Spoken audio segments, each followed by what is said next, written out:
দাদির হাতে শেখা এমন একটা কাজ যা শিখে তোমার মন ভালো হয়ে যাবে। তুমি কি জানো আমাদের আশপাশের প্রাণীরাও কতটা যত্নের অপেক্ষায় থাকে? আজ আমরা দেখব ভোরের আলো ফোটার সাথে সাথে কিভাবে দাদি তার নাতিকে গোয়ালঘরে নিয়ে গেলেন এক বিশেষ পাঠ দিতে।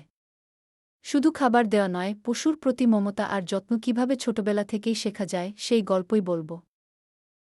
ভোরের আলো ফুটতেই দাদি নাতিকে নিয়ে গোয়ালঘরে গেলেন।